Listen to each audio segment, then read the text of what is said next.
And welcome back to the booth here at Mythic Championship VI. That's Balchian. I'm Marshall Sutcliffe.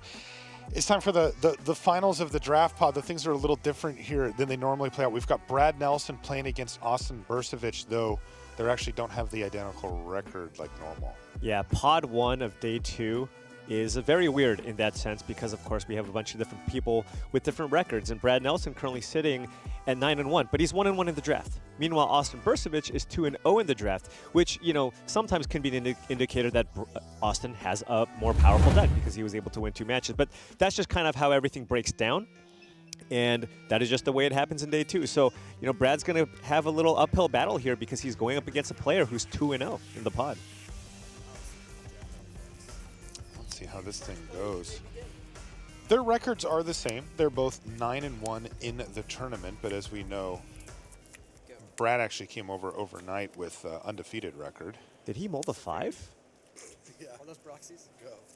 Who, Brad? Yeah, it just, he's got 4 cards in hand, right? Well, it might still be being updated. Okay, that's fair. We'll find out shortly here. Isn't it good? Is that even possible? Okay. I don't know. How does Brad have 3 mountains in play? He's got a King Yorvo double Surferin deck. It's like he's drawn all the mountains in his deck. What in the world? And Austin is very aware of this, and he's like, this is incredible. Like, honestly, a Hengewalker off of Triple Mountain is like so unlikely in Brad's list. right. All right, Austin, a bit of a chatty player here. He's just going to go ahead and use 4 mana as Brad Nelson to get the Merchant of the Veil onto the battlefield. Looks like he's got a few too many lands. He actually got rid of a second forest, which he kind of needs it all, though. He's got multiple cards in his deck that are double green or even one that's triple. Well, looks like he's got another forest in his hand anyway. What a weird start to this game. Tome Raider kicks things off for Austin Bursavich, then passes the turn back over to Brad, who chips in for 2 with the Merchant, but all he can do is play a land and pass. Now, the 2 main deck Fell the Pheasants are going to have plenty of targets here against Austin. That's the one saving grace here from Brad Nelson's perspective. Otherwise, the matchup seems to favor Austin pretty strongly. Yeah. Here's another Tome Raider. Yeah, Austin's mono blue deck will have no shortage of flyers. You see that Steel Gaze Griffin that he has in hand. Much better target. Probably not going to be using a Fell the Pheasant on the Tome Raiders, but will be filtering through any extra lands here. Doesn't really need anything beyond land number 5. I think that's kind of where his curve tops at. Actually, he does have, of course, the 1 copy of Sundering Stroke. So he might want to get there at some point. But right now, he needs to find action, so he needs to go through those lands. That's right. So he discards a mountain and draws a card off the Merchant before untapping. And now he's going to chip in for 2 more damage down to 16. Falls Austin Bursavich. Did Brad find one of his Garenbrig Paladins or something like that to follow up here, though? No. He found a Slipper. That's a lot different. He also has left up the 3 mana here. So you can take from that he's likely to activate the Merchant of the Veil again. Yeah, that means he probably doesn't care much for that Edgewall Innkeeper. Remember, he does not have a lot of adventure creatures in his deck. One of them's already in play. So probably wants to trade in that Edgewall Innkeeper for a more relevant threat. It's going to take a little bit of damage in the air, but wow, 6 lands on the battlefield, and Bursavich just is like, your move. Yeah, must have a didn't say please. Yeah, you can see there. He's got multiple counters. Fell the Pheasant is the card actually that Brad got rid of. He's like, well, if you're not going to play something big, I'll just get rid of this. And Austin's going to be like, I kind of got you there, because he actually does have a flyer in his hand that would be a fine target for Fell the Pheasant. Yeah, things looking good here for Austin. Multiple counter spells. Fierce Witchstalker goes on the stack. Brad reaches over his library, anticipating a didn't say please. In this case, though, it was Mystical Dispute from Austin Bursavich, and that's just going to hard counter the Witchstalker.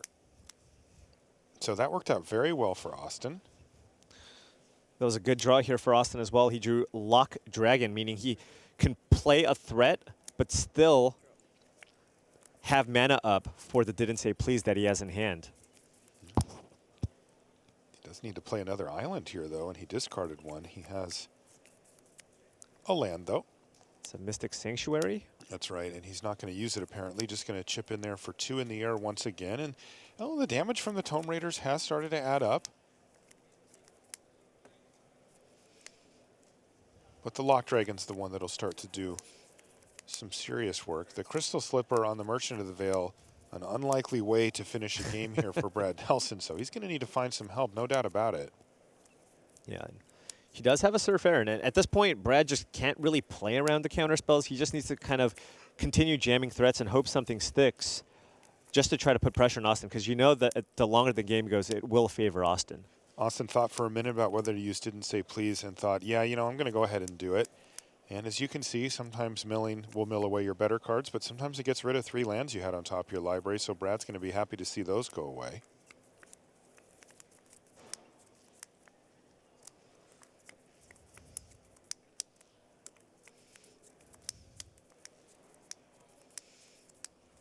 And fine with a trade for a Lock Dragon, he's going to put Crystal Slipper on his freshly cast Edgewall Innkeeper, which, yeah, if you're just joining us, you might be thinking like, wow, that card's so important.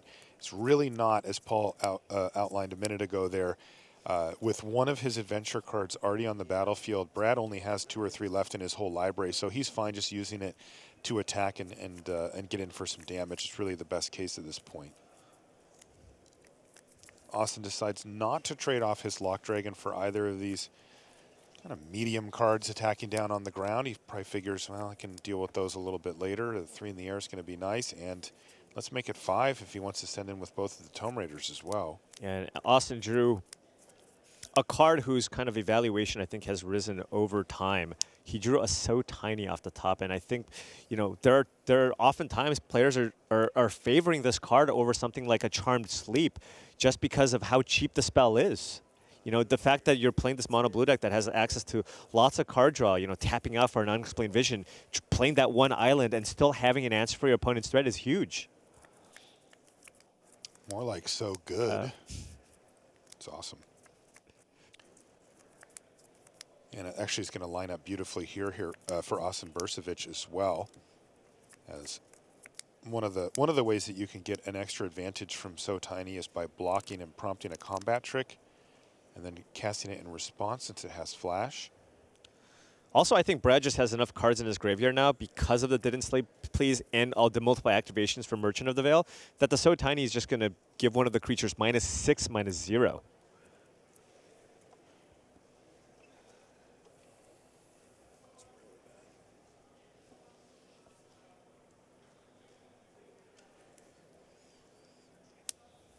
Okay, finally a Garenbrig Paladin shows up here for Brad. This is kind of his high end. And this is why you'll see the power of So Tiny, right? Yep. I mean, for 1 blue mana, you're effectively shutting down this gigantic creature on Brad's side of the battlefield. Swords to Plowshares, baby. It can still block. It's a big wall. All right. Path to Exile? No? No, All right. no. All right, how about just So Tiny? We'll just let it be what it is. You know what? Yeah, it's a good card. Yeah. It's a good Magic card. But yeah, it really is a performer here. As you mentioned, I mean, it can make this Garenbrig Paladin effectively useless. As you can see, Austin Bursavich is in that perfect position where he's got all flyers. So Tiny bricking something down on the ground is just perfection. I mean, it is acting as just a hard removal spell in a scenario like this. First, he's going to go for Opt. Bottom of that, draw his card.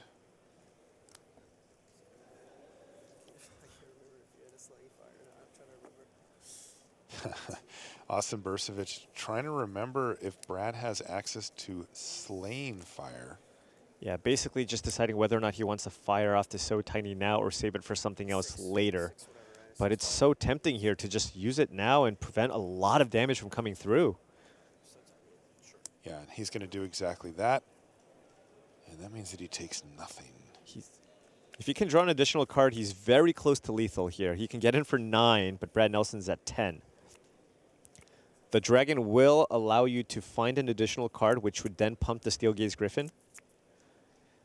Austin, given that he doesn't have lethal, might keep a blocker back. And that it looks like that's what he's doing here. Trigger. Trigger. Go to 2. So he could have got Brad to 1. Right.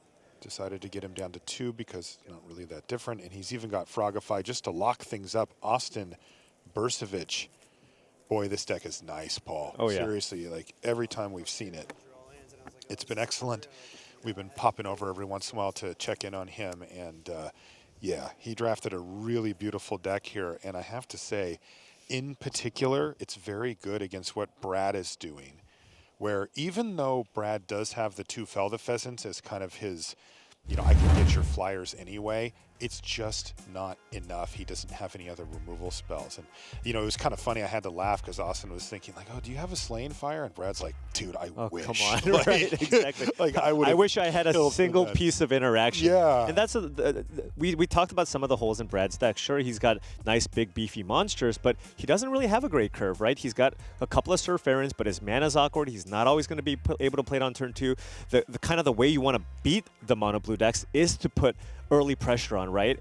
But the problem is, Austin has a lot of efficient answers if you start getting to the Garenberg Paladins. He's got multiple Charm Sleeps, and we saw that So Tiny do a lot of work too. It's also just funny to think of the people who just joined us who saw Brad go mountain, mountain, mountain, Hengewalker, and we're like, yeah, Surf Errand, Yorvo. That's what his deck's all about. He actually has 2 Surf Errands and 1 Yorvo. So yeah, things got a little weird in that game. We're going to take a short break. When we come back, we'll have more live action. Don't go anywhere.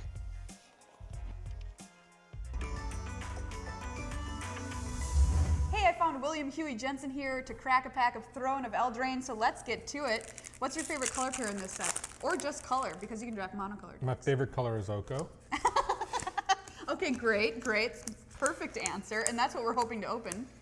We Well, opened, we didn't get there, but we did open a Return of the Wild Speaker here at our rare slot. I haven't had a chance to play with that card a ton. I don't know. Looks like I'm definitely taking a green card here. The pack is also very heavy green. I think I might just go ahead and take Edgewall Innkeeper. Yeah. But with the caveat that I haven't played this card a lot. It's been okay for me, but sometimes not great. So I'm definitely taking the green card. It's a little bit rough because all the other 2 best cards are green, so the people to our left might go into green. But maybe somebody first picks a blue card and takes the Improbable Alliance. But I think I'll go with the Innkeeper on this one. Okay, why do you like Edgewall Innkeeper? It's just a 1/1 for 1. Just Huey. a 1/1, but if you start your draft with it, you can build around it. You can try to take a lot of adventure cards. A 1/1 for 1 that can snowball enough advantage to effectively run away with the game. Really powerful. So we've got Edgewall Innkeeper. Do you have your fingers crossed for anything else coming up in the specific packs, just in the next pack, just adventure generally? Basically, yeah, after that, you know, just prioritize adventure cards a little higher. Like, I'm not going to take Adventure Giant Growth over Bacon to a Pie or something, but certainly as a tiebreaker, take some adventure cards. Make sure you get a few. Certain cards go up in value, like the Rose Thorn Acolyte and cards like that. So just make sure to get some of those. Maybe, fingers crossed, pack 2 or pack 3, you can get another Innkeeper, and then you can have sort of a ridiculous deck. Or Oko. Or Oko. Right? Yeah. We're still looking for that Oko, but oh well, we'll do it. Edgewall Innkeeper is still a pretty good pack 1, pick 1.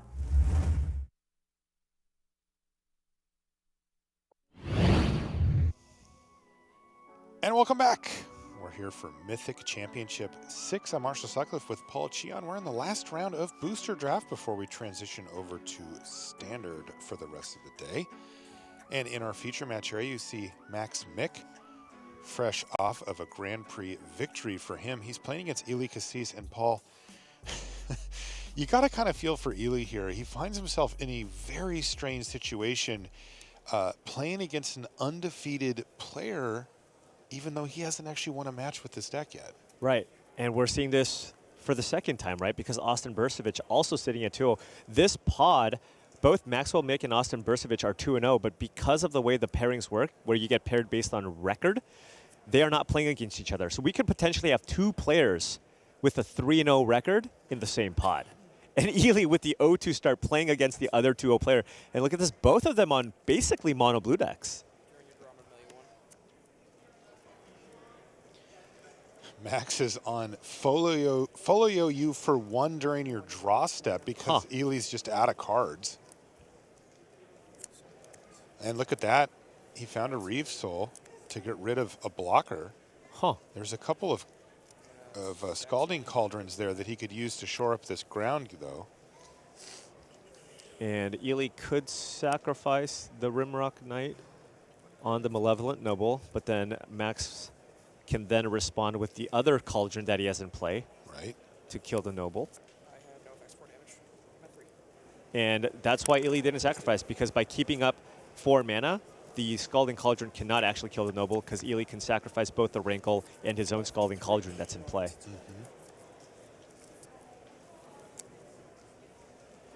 you go 11. Yeah, the Noble actually seems pretty good against Max. I really 5. That's 1 off. So I need to wait a turn. You hear Max kind of working through his thought process in real time. Doing our job for us. Thank you, Right. Max. Pass turn. And he passes the turn over to Ely, who now has 2 cards in his hand. But Max says, sure, go for it. He'd rather leave up that Cauldron. And given the folio that's in play, it's probably just best for Ely to run out all the lands that he has in case he draws something. Yeah. But it sounds like Max has run the numbers here. And It did sound like that, didn't it? looks like he's very close to ending the game here with this folio. I just wonder if Ely has any way to kill him. Max is down to 3. He's at a very precarious life total here. Like a slaying fighter or something. Oh, how about a Brimstone Trebuchet? Okay, yeah, that is putting some pressure. So now Max might just have to go for it here and hope that Ely doesn't have a direct damage burst bullet. But they do have access to each other's deck lists. Ooh. Was that an Embrys Shield Breaker? But Mill 5. Good save. oh, he's going to mill. Yeah. 5 would work too, but Okay, so, and he only had 5 left, so that was actually the perfect amount, even though he finally found the answer for the folio. Folio kill. We got a folio kill. We did. It is a very, very good finisher in these decks. You just need to set up that turn that we saw Max do, where he said, okay, we're both going to draw a bunch of cards, and then I'm going to mill you out. Yeah, and Max seems to have a far more defensive version of the mono blue deck, whereas Austin Bursavich actually just has a bunch of flyers to win the game with. Ooh, we talked about this during the break here, Paul. Although so tiny is kind of a pain there. But there's Sir Farron on turn 2. Much different start here from Brad. Because we were thinking if he could curve Sir Farron into Yorvo, that is not only just a great curve, but particularly good against what Austin's trying to do. Because his deck's a little slow in the early part of the game as well. But unfortunately for Brad, the Sir Farron got so tinied, so it's effectively out of commission for the moment. And his only follow-up now was Merchant of the Veil. Yeah, Austin does have a good amount of removal. He has enough interaction. He's got the So Tiny and multiple Charmed Sleeps as well. So All right. There's a Tome Raider now for Bursavich. That means he's going to take a little bit of early damage here from the Merchant. And a rare 4-drop here. It's Ogre Errant, which I believe is actually out of the sideboard here for Brad Nelson. just another large creature. Austin doesn't really have great blockers. He's got a bunch of small creatures, so just any creature with decent stats, Brad just decided to bring in. Likely also brought in that third copy of Fell the Pheasant that we talked about. Mm-hmm. Yeah, and I like that. You know, if I'm in Brad's seat, I'm a little bummed because I don't have the removal, but as the matchup pans out, he does actually have the 3 Fell the Pheasant for the Flyers, of which there are many.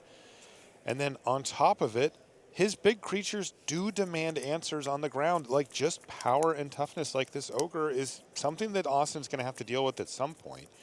And Austin also recognizing that Brad's game plan is just to try to win with a bunch of large creatures, actually sideboarded in the Skullknocker Ogre as a blocker. Yeah, it's Ogre fight here. Yeah. And it does trade off for the Ogre Errant, so that worked. Yeah. Well done, Austin. Smart. Also, one big thing to note is the fact that he knows Brad has no combat tricks, right?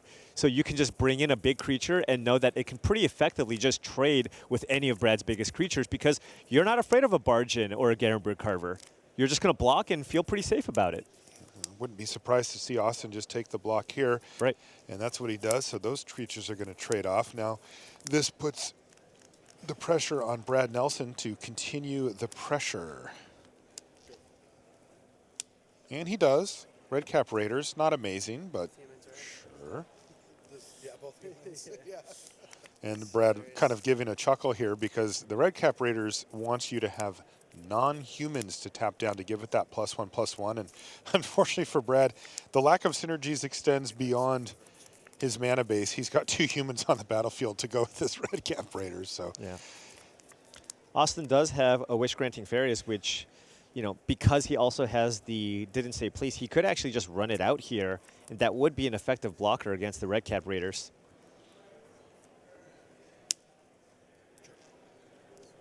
Given that Brad does not have the ability to turn it into a 4/3. And if Brad did play a non-human creature, he does have that Didn't Say Please in hand. So Fae of Wishes hits the battlefield for Bursavich.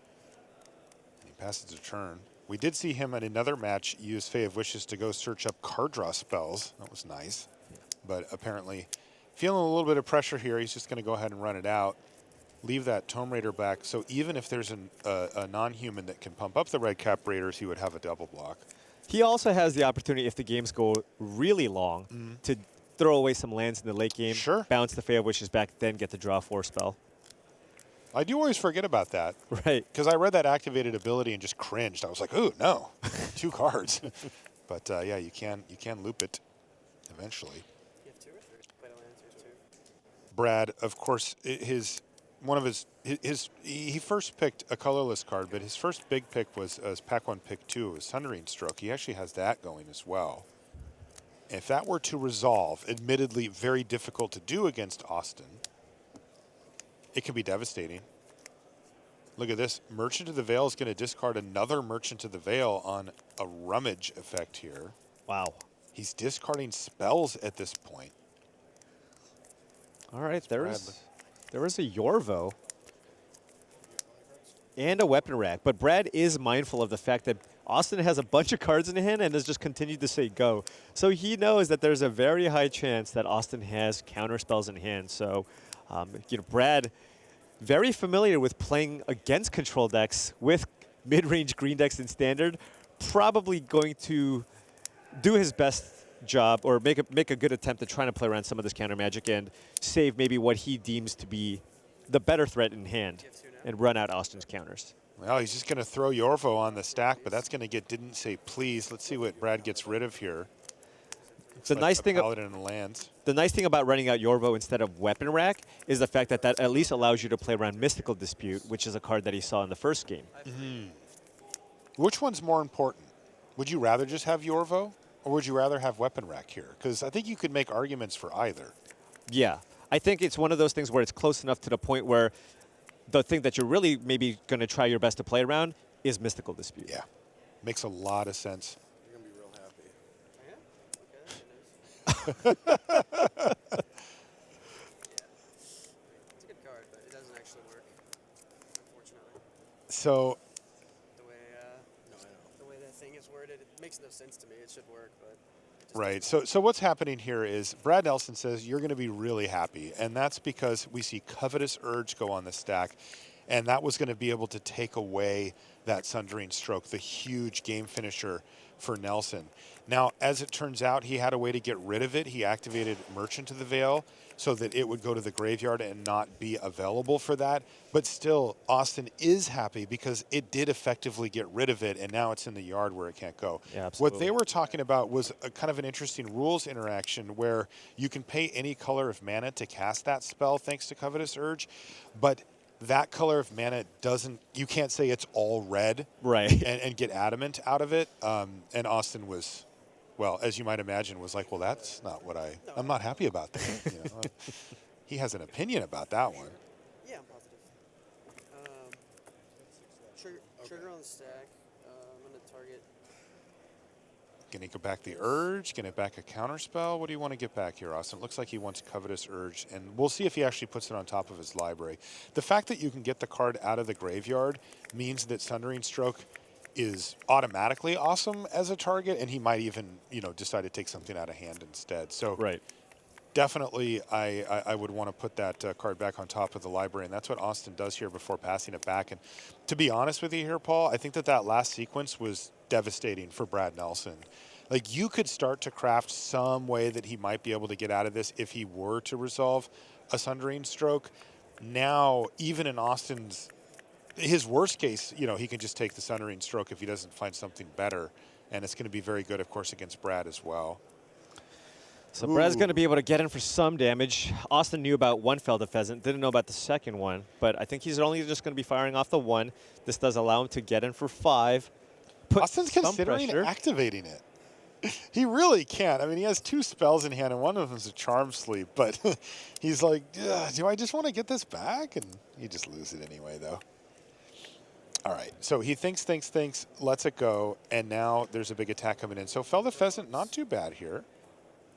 13. What is his other card?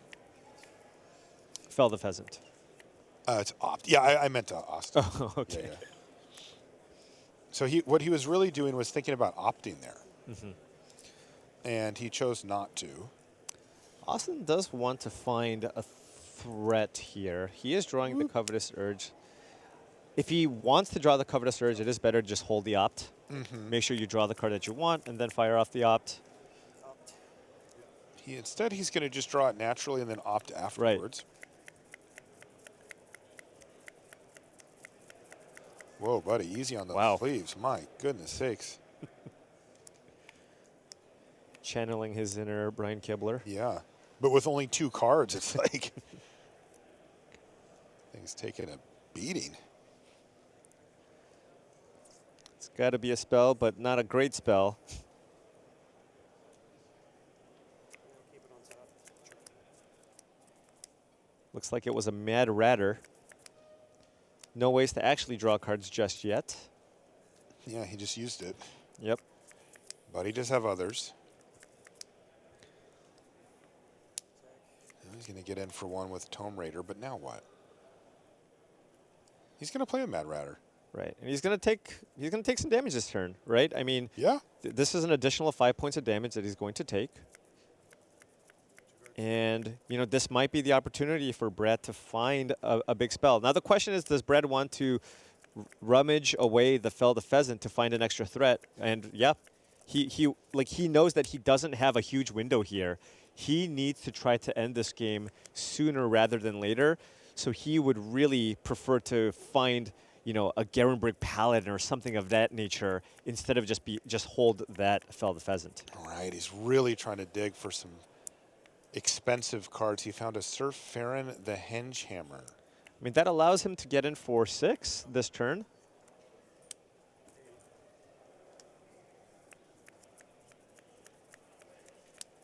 Oh, is it a... It's a human. It's a human. Okay, it must be a human. Still, he gets in for 5. Not too bad. Austin Bursavich down to 8. And, yeah, he forgot about the legend rule, but it's okay. They caught it. You said go, right? Yeah. You have 1 card?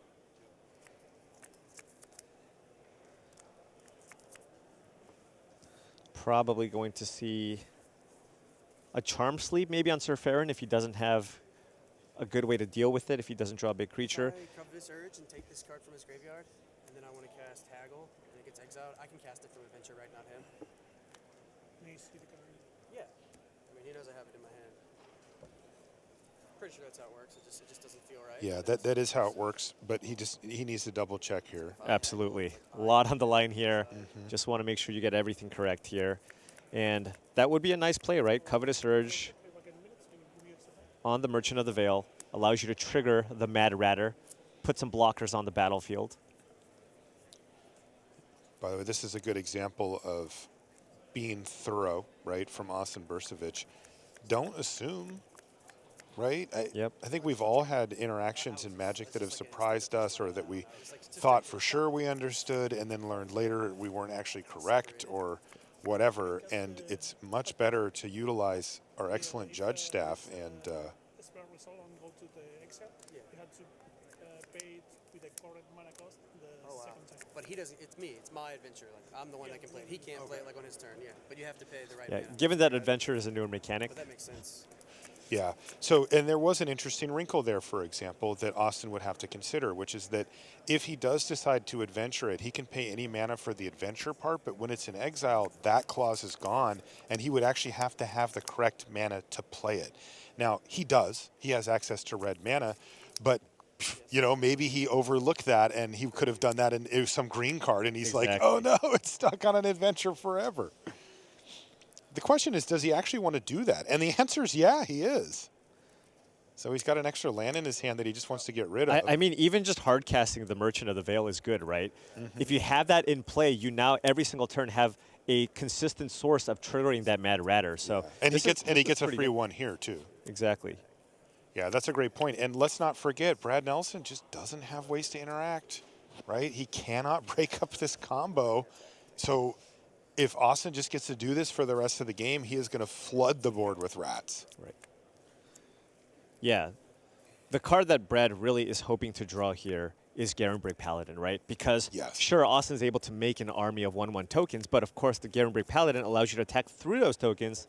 So that's precisely the card that he's looking for, because anything else, Austin just now has kind of the combo set in place.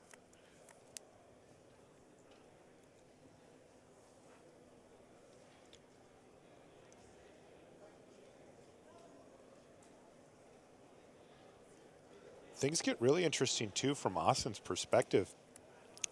You know, if he gets enough mana, couldn't he just activate the Merchant once on his turn to get 2 rats and then twice on Brad's turn? Yeah. Just churning through his library?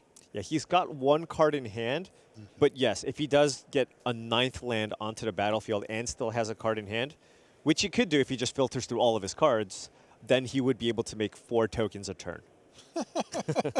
It's got a sweet combo. Yeah. It's going to be hard for Brad to get through that on the ground, no doubt about it, you know, outside of the Paladin that you mentioned. So one nice thing here for Austin is he no longer has to be concerned about Sundering Stroke, right? You might want, if you knew that that was still something that was in Brad's deck, you might be afraid to go below 7. But given that he's already taken that away from Brad, because Brad discarded it in response to the Covetous Surge, Austin can actually just safely take the damage here and not really worry, because, yeah, Brad just doesn't really have, you know, reach in his deck. Austin did draw a land. He could just start making a rat factory here, as fun as that sounds. Yeah, but he does have a Charmed Sleep in hand, and that sure. seems like, or maybe he doesn't. I thought he had a Charmed Sleep, and if he did does, earlier, right, yeah, he does. it seems a little too powerful to just give up, just to make some rats. Agree, and it only delays it by a turn if he wants to get that rolling anyway. Right, If and he gets the rats this turn. he has to know that the only way he's going to lose is if Brad top decks Garenbrig Paladin. Exactly. So that Charm Sleep holding a very important position in this game, as it is good enough to take care of the first Paladin. And on top of that, you know, Austin can build up a board very, very quickly with these rats.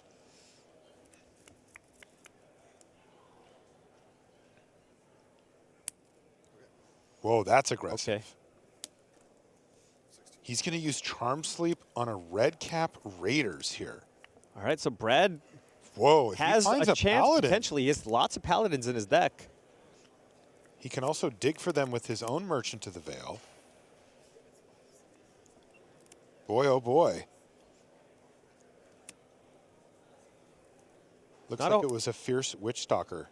Not a horrible draw. It does have trample, so it might be able to eat through a lot of the rats that Austin can put in play.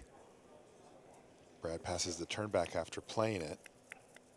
Let's see what Austin finds. He would love to find one of his card draw spells here to just blow this game wide open. Or a way to just maybe put some pressure on Brad, right? I mean, he's only attacking for 1 every turn. Hello, there you go. Sir Eleonora, not huge, but a nice little cantrip that's going to trigger the Mad Ratter straight away. And an actual decent blocker, right, in terms of just the size. 4 toughness. Everything else was 1/1. So the trample effect less scary now. Brad does have the ability to potentially make that Fierce Witch Stalker into a 6/6 trampler if he chooses to attack with Sir Farron.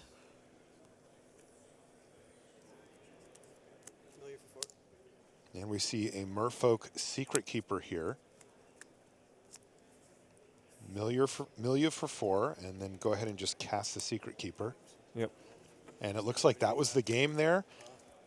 He must have milled away one of Brad's outs, and Brad saw the writing on the wall. Again, with no interaction in Brad's list, he just knew that these rats were going to get completely out of hand.